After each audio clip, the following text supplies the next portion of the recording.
కృపామయ TV వీక్షకులందరికీ క్రీస్తు బిడ్డ శుభాలు వందనాలు తెలియజేస్తున్నానండి. యుద్ధము లేని దేశము, ప్రపంచ దేశాల్లో ప్రస్తుతానికి యుద్ధము లేనటువంటి దేశము ఏదన్నా ఉంది అంటే ఏదీ లేదు. ఏదో ఒక విధంగా పక్కన వాడుతానో, ఇటు పక్కన వాడుతానో, ముందు వాడుతానో, వెనక వాడుతానో, అక్కడెక్కడో వాడుతానో, సంబంధం లేని అక్కడెక్కడో ఉన్న ఆ దేశం వాడుతానో కూడా గొడవలు ఉన్నాయి. రోజు ఒక దేశంలో యుద్ధము లేకపోతే ఆ దేశము ఎంతో సంతోషంగా ఉంటుంది, దేశ ప్రజలు ఎంతో సంతోషంగా ఉంటారు. అసలు యుద్ధం అనే మాట కనపడకూడదండి, వినపడకూడదండి. అప్పుడే దేశము సుభిక్షంగా ఉంటుంది. యెహోషువ గ్రంథంలోకి ఒకసారి వెళ్దాం. 11వ అధ్యాయము 20వ వచనము. యెహోవా దేవుడు మోషేతో చెప్పినట్లు యెహోషువ ఇశ్రాయేలు దేశం అంతటినీ కూడా పట్టుకున్నాడు. అనగా అక్కడ ఉన్నటువంటి వారినందరినీ కూడా యుద్ధంలో ఓడించి వారిని అక్కడి నుంచి వెళ్ళగొట్టేసి ఆ దేశాన్ని ఆక్రమించుకొని ఇశ్రాయేలీలకు దేవుడు ఇస్తారని చెప్పినటువంటి మాట ఏదైతే మోషేతో చెప్పబడిందో ఆ విషయాన్ని మోషే గారి ద్వారా తదనంతరము వచ్చినటువంటి యెహోషువ గారికి కూడా మోషే గారు చెప్పడం జరిగింది. కాబట్టి ఈ యెహోషువ ఆ విషయాన్ని గుర్తుపెట్టుకుని కంటిన్యూ చేస్తూ యుద్ధాలు చేస్తూ వచ్చినాడు. యెహోషువ వారి వారి గోత్రముల చొప్పున ఇశ్రాయేలీలకు స్వాస్థ్యముగా as a matter of heritage ఇశ్రాయేలు దేశ ప్రాంతం అంతటిని కూడా పంచిపెట్టించేసాడు. ఆ దేశాన్ని వారికి అప్పగించేసాడు. అప్పుడు యుద్ధము లేకుండా దేశము సుభిక్షంగా ఉండెను. అంటే యుద్ధం అయిపోయింది, యుద్ధం చేయాల్సిన అవసరం లేకుండా పోయింది. ఎప్పుడు ఇది? ఇప్పటికి 3400 సంవత్సరాల క్రితం జరిగిన ముచ్చట. అనగా 1606వ సంవత్సరము, క్రీస్తు పూర్వము 1606వ సంవత్సరములో యుద్ధము నిలిచిపోయింది. ఇశ్రాయేలీలు దేవునికి భయపడుతూ విధేయత చూపిస్తూ బ్రతికారు, నో డౌట్. అయితే ఎప్పుడైతే యూదులు ఇశ్రాయేలీలు దేవునిని మరిచిపోయారో, దేవునిని విడిచిపెట్టారో, దేవునికి విధేయత చూపించడం మానేశారో, అంటే వారి తదనంతరము పుట్టినటువంటి పిల్లలు వెస్టర్నైజేషన్లో భాగంగా బ్రతుకుతున్నటువంటి ఈ క్రొత్త ఇశ్రాయేలీయుల జనాంగము వారి పితరుల దేవుడైన యెహోవా దేవునిని మర్చిపోయారు. యెషయా గారు 53వ అధ్యాయంలో ప్రవచించినటువంటి యేసుక్రీస్తు ప్రభువు వచ్చినారు, బ్రతికినారు, మనుషుల పాపముల కొరకు చనిపోయినారు, ఆయన యూదులలోనే పుట్టినాడు. ఈ ప్రవచనం అంతా కూడా చెప్పబడింది, వివరించబడింది చక్కగా. సరే, ఇవన్నీ జరిగిన తర్వాత మరి ఇశ్రాయేలీయుల కొత్త జనాంగము వచ్చిన తర్వాత మరి దేవుడు ఎవరో, వారి పితరుల దేవుడు ఎవరో, వారి చరిత్ర ఏంటో మర్చిపోయారు. వారికి ముందున్నటువంటి సొలొమోను మర్చిపోయారు, దావీదుని మర్చిపోయారు, ఏలియాని ఎలీషాని మర్చిపోయారు, యోబు గారికి జరిగింది మర్చిపోయారు, హనోకు ఎలాగ కొనిపోబడ్డాడు అది మర్చిపోయారు, కయీను చేసిన పాపాన్ని మర్చిపోయారు. దేవుడు అద్భుతమైనటువంటి విషయాలు జీవితంలో మోషే గారి జీవితంలో జరిగించాడు, యెహోషువ గారి జీవితంలో జరిగించాడు. అబ్రహాము విశ్వాసులకు తండ్రి అని పిలువబడినాడు. ఇన్ని అద్భుతాలు చేసిన తరువాత కూడా వాటిని మనసులో, హృదయములో, తలకాయలో ఉంచుకోవడానికి ఇష్టపడినటువంటి యూదులు అవిధేయులుగా మారిన తర్వాత మరలా ఇశ్రాయేలీలకు శ్రమ వచ్చింది, యుద్ధం వచ్చింది, వారిని చెల్లాచెదురు చేసింది. ప్రపంచ దేశాలలో చూడండి ఏ ఏ సంవత్సరంలో యుద్ధం జరిగిందో ఒకసారి మీకు స్క్రీన్ మీద చూపిస్తాను చూడండి. 1948లో ఒక యుద్ధం జరిగిందండి. అంటే పక్కలో బల్లెము వలె ఉండేటువంటి అరబు దేశాలు ఇశ్రాయేలు దేశము మీద చేయిస్తున్న భయంకరమైనటువంటి యుద్ధాలలో మొదటి యుద్ధం అంటే 1406 తర్వాత చక్కగా హాయిగా సంతోషంగా ఉన్నారు. అటు తర్వాత యూదులు వ్యాపార నిమిత్తమై, ఉద్యోగాల విషయమై, చదువుకునే విషయమై, పని కొరకై అక్కడ ఏమున్నాయండి ఇశ్రాయేల్ దేశంలో పాలు తేనెలు ప్రవహించు దేశమే. కానీ ఎప్పుడైతే వారు దేవునికి అవిధేయత చూపించారో దేవుడు వారిని చేయి విడిచిపెట్టేశాడు. అప్పుడు వాతావరణం మారిపోయింది, పంటలు పండలేదు, ఆ దేశాన్ని వదిలేసి పారిపోయారు. 1948లో వీళ్ళు యుద్ధం చేయాలని అనుకోకపోయినా వారి మీదకి యుద్ధం వచ్చింది. 1949 వరకు అది కంటిన్యూ అయింది. 1956లో మళ్ళీ ఒకసారి యుద్ధం జరిగింది, 67లో జరిగింది, 73లో ఒకసారి అయింది, 82లో అయింది, 2006లో అయింది, రీసెంట్గా 2023లో ఒక యుద్ధము అనగా ఇప్పటి వరకు 2 సంవత్సరాల నుంచి 2023 అక్టోబర్ నుంచి ఇప్పటి వరకు జరుగుతున్నటువంటి ఈ మారణకాండలో దాదాపుగా 2000 పైగా ఇశ్రాయేలీలు మరణించినారు. హమాస్ తీవ్రవాదులు చేసినటువంటి ఆ దాడి కారణంగా గాజా ప్రాంతంలో వారు యెమెన్ మీద యుద్ధం కూడా చేస్తున్నారు. ఒక గాజాలోనే 52,000 మంది చనిపోయారండి. నేటి వరకు ఉన్నటువంటి ఒక అఫీషియల్ గానో అన్అఫీషియల్ గానో మీరు ఎలా అర్థం చేసుకోండి.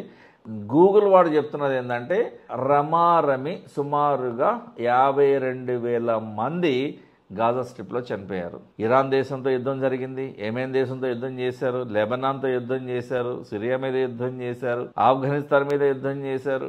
ఎక్కడెక్కడ ఎవరెవరు ఇబ్బంది పెట్టడానికి రెడీగా ఉన్నారో వాడు టర్కీ వాడైనా సరే ప్రతి ఒక్కడి మీద వాళ్ళు యుద్ధం చేసుకుంటూనే వచ్చినారు. యుద్ధము డబ్బులన్నిటినీ తగలబెట్టేస్తుంది. ఆర్థికంగా మనం బలహీన పడిపోతాం. దేశంలో పిల్లలు చదువుకోవడానికి ఇబ్బందిగా ఉంటుంది, ఆఫీసులకు వెళ్ళడానికి ఇబ్బందిగా ఉంటుంది.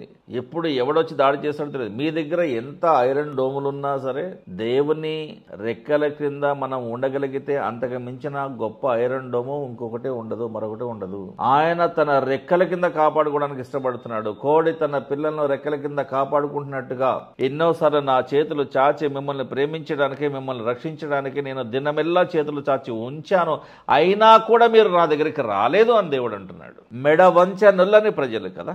52,000 మంది మరణానికి కారణమైన ఆ ఒక్క తిరుగుబాటు, తీవ్రవాదము, మతోన్మాదము ఈ రోజున ప్రపంచ దేశాలను పట్టి పీడిస్తున్న దరిద్రాలు 2. ఒకడికి మతం మీద పిచ్చి, ఇక ప్రపంచంలో ఉన్న ప్రతి ఒక్కడు కూడా నా మతాన్ని అవలంబించాలి, ఇక వేరే మతాన్ని వేరే దేవుడు పేరే తీయకూడదు, తీస్తే వాళ్ళ మీద దాడి చేస్తాం, వాళ్ళని చంపేస్తామని చెప్పని మతోన్మాదులు మన దేశంలో, మన భారతదేశంలో, మన చుట్టూ మనం ఎన్ని చూస్తున్నాం, ఎన్ని వింటున్నామండి. యుద్ధం అంటేనే బాధ అండి, యుద్ధం అంటే ఏడుపండి, యుద్ధం అంటే సవాలు గుట్టలు, యుద్ధం అంటే ఖర్చు, యుద్ధం అంటే భయం, యుద్ధం అంటే సమాధానం లేకపోవడం, తల్లిదండ్రులను పోగొట్టుకున్న పిల్లలు, పిల్లల్ని పోగొట్టుకున్న తల్లిదండ్రులు, సోదరులను పోగొట్టుకున్న సోదరులు, భార్యను పోగొట్టుకున్న భర్త, భర్తను పోగొట్టుకున్న భార్య. ఎంత భయంకరమైన పరిస్థితులు ఉంటాయండి యుద్ధంలో. యుద్ధం అంటే ఏడుపు, కనికరము లేనిదే యుద్ధము.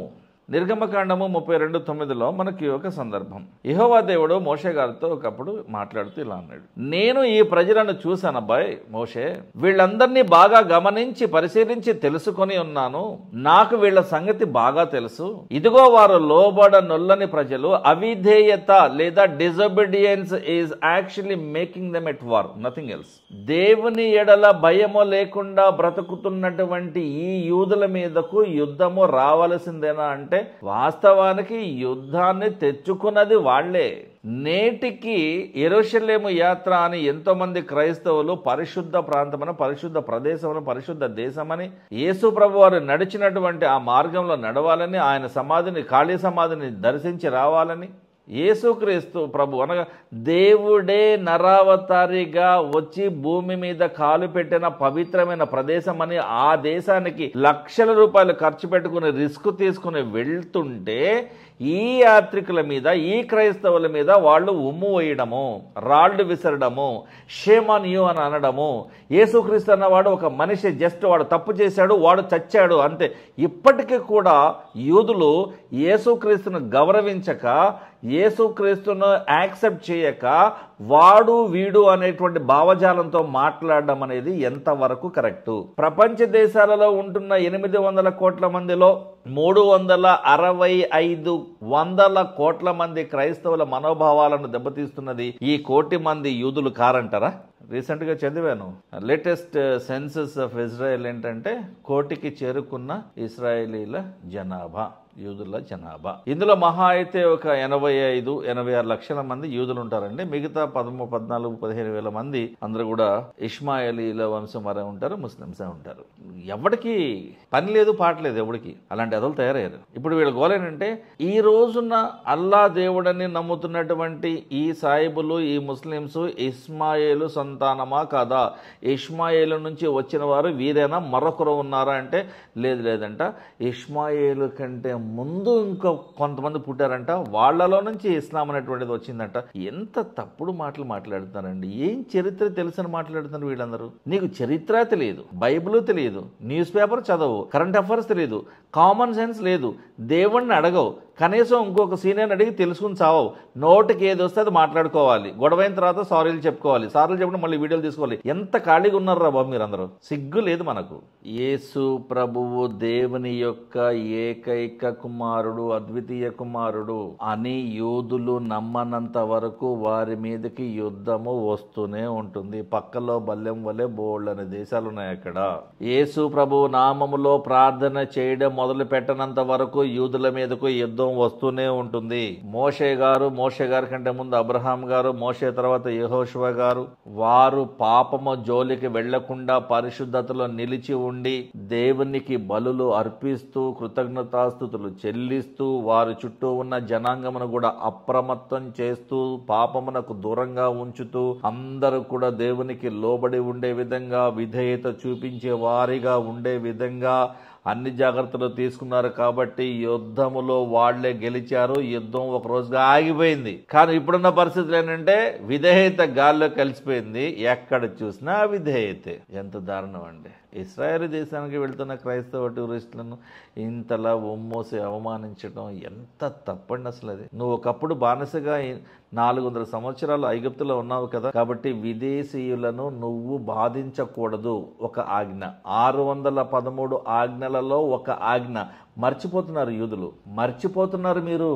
నన్ను అడిగితేనండి, శారీరక పోరాటాలన్నీ పక్కన పెడితే విశ్వాసులముగా, క్రైస్తవులముగా ఇప్పుడున్న గడ్డు పరిస్థితులను ఆధారం చేసుకుని మాట్లాడితే శారీరక పోరాటాలు, ఈ ఫిజికల్ వార్స్ ఇవన్నీ పక్కన పడేయండి. తుపాకు తీసుకుని కాల్చుకోవడం, బాంబులు వేసుకోవడం, క్షిపణులు వేసుకోవడం, ఇవన్నీ వేరే వదిలేస్తే ఆత్మీయ పోరాటము అలాగే ఉన్నది లోపల. అపవాదితో, సాతానుతో, వాడి దూతలతో మనం రోజు యుద్ధం చేస్తున్నాం. రోజు యుద్ధం చెయ్యాలంతే. దేవుని మీద మాత్రమే ఆధారపడి మనము జీవించగలిగితే ఆయన మనతో కూడా వచ్చి కమాన్ వెళ్ళిపో, నేనున్న ఇల్లమ్మా, నేను చూసుకుంటాగా. యుద్ధము యెహోవాదే అని అప్పుడు నీ గుర్తొస్తుంది. పరిచర్యలో భయపడుతున్నావేమో, అవసరం లేదు, ధైర్యంగా చేయి. యాదవ ప్రాణం పోతే ఎంత ఉంటే అంత. దేవుని దగ్గరికి వెళ్ళిపోవాలని ఆశ ఉండాలి, కానీ యాదవ ప్రాణం ఎంత అండి లెక్క చేస్తారండి. నీకు ప్రాణ భయము, ప్రాణం మీద తీపి ఉంటే నువ్వు క్రైస్తవునిగా, పరిచర్య చేసేవాడివిగా, ఒక సువార్థికునిగా, సంఘ కాపరిగా, విశ్వాసిగా ఉండొద్దు, చచ్చిపో. దేవునికి ఎవరు కావాలంటే ఆయన మీద ఆధారపడేవారు కావాలి, ఆయనకు విధేయత చూపించేవారు కావాలి, దేవా నాకు నువ్వే సమస్తము అని అనుకునేవారు కావాలి, ఆయనకు లోబడి ఉండేవారు కావాలి, సంపూర్ణ విధేయత చూపించేవారు కావాలి. విధేయత సమాధానాన్ని పరిచయం చేస్తుంది, అవిధేయత నీ మీదకు శిక్షను తీసుకొస్తుంది. ఈ రోజున యూదులు చూపిస్తున్న అవిధేయత వారి మీదకి యుద్ధాన్ని తీసుకొస్తుంది. ప్రతిరోజు భయమే, ప్రతి క్షణం భయమే. కోడి నిద్రపోతున్నారు కానీ నిజమైన నిద్ర ప్రశాంతంగా మంచి ఇళ్ళు వదిలిపెట్టి, మంచి వాతావరణాన్ని వదిలిపెట్టి, అక్కడెక్కడో భూమిలో బంకర్లు కట్టుకుని, ఆ బంకర్లను దాక్కుని, అక్కడున్నవి తిని, అక్కడున్నవి తాగి, అది నీ ఇల్లు కాదు, కానీ ఇల్లు లాంటిది అంతే, నీకు ఇచ్చారు, అలాట్ చేశారు నీకు బ్లాక్ అంతే. ఆత్మీయ యుద్ధం ప్రతి క్రైస్తవుడు రోజు చేయాలి. చేద్దాం, అపవాదిని ఓడిద్దాం. యేసుక్రీస్తు ప్రభువు ఆల్రెడీ తొక్కేసి కదలలేని పాములాగా చేశాడు అపవాదిని.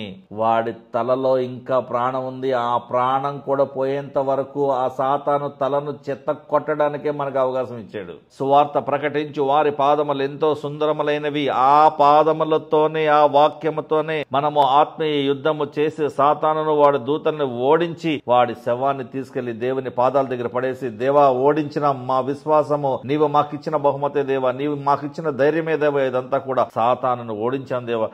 మా వాళ్ళందరినీ కూడా మోసం చేసిన వీడు, నీ స్వరూపంలో పుట్టిన మేము, మమ్మల్ని, మా జీవితాలను, మా కుటుంబాలను అందరినీ కూడా నాశనం చేసిన వీడు చచ్చాడు దేవా అని చెప్పని మనము వాడి శవాన్ని ఎప్పుడు దేవుడికి అప్పగిస్తామని వెయిట్ చేస్తున్నాడు ఆయన. చిన్న ప్రార్థన కొరకే తలలో ఉంచుదాం. పరలోకమందున్న మా తండ్రి, మా ప్రార్థన ఆలకించండి ప్రభువా. ప్రతినిత్యము పాపము చేయుటకు మమ్మలను ప్రోత్సహించేటువంటి మనుషులు అటువంటి వాతావరణంలో బ్రతుకుతూ ఉన్నాం ప్రభువా. మేము నివసిస్తున్న ఈ లోకమంతా కూడా పాపభూయిష్టమై ఉన్నది.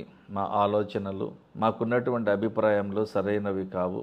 మా జీవన శైలి, మా జీవన విధానము సరైనది కాదు ప్రభువా. మాకు తెలియకుండానే అపవిత్రతతోనూ అపరిశుద్ధతోనూ మేము బాధపడుతూ ఉన్నాం. మమ్మలను మీరు శుభ్రపరచండి, మా జీవితాలను కడిగివేయండి ప్రభువా. పాపం అనేటువంటి ఈ మురికిని మేము వదిలించుకోవడానికి వాక్యం అనేటువంటి ఉదక స్నానం మాకు అవసరమై ఉన్నది. మా మాటలు కొద్దిగా ఉండాలి కాబట్టి కొద్ది మాటలతోనే ప్రార్థిస్తూ ఉన్నాం ప్రభువా. ఆత్మీయ పోరాటం చేయవలసిన వరమై ఉన్నాం. సహాయం చేయండి, కనికరించండి. మీ ఆపన్న హస్తము మాకు తోడుండగా మాకు ఎవడు విరోధి ఉండడు. అపవాదిని వాడి దూతలను మేము ఎదిరించి పాపములో నిలిచి ఉండక, పాపము జోలికి వెళ్ళక, పరిశుద్ధత వైపు మేము ప్రయాణం చేస్తూ నీ పరిశుద్ధ సన్నిధికి మేము తిరిగి రావాలని ఆశపడుతూ ఉండగా మా ఆశను, మా నిరీక్షణ, మా ప్రేమను మీరు జ్ఞాపకం చేసుకునండి ప్రభువా. ప్రతి విషయంలో మాకు మీరే తోడుగా ఉండి మమ్మల్ని ఆత్మీయంగా బలపరిచి ముందుకు నడిపించమని యేసుక్రీస్తు వారి పరిశుద్ధ నామంలో ప్రార్థించి వేడుకుంటున్నాం తండ్రి. ఆమేన్. Thank you.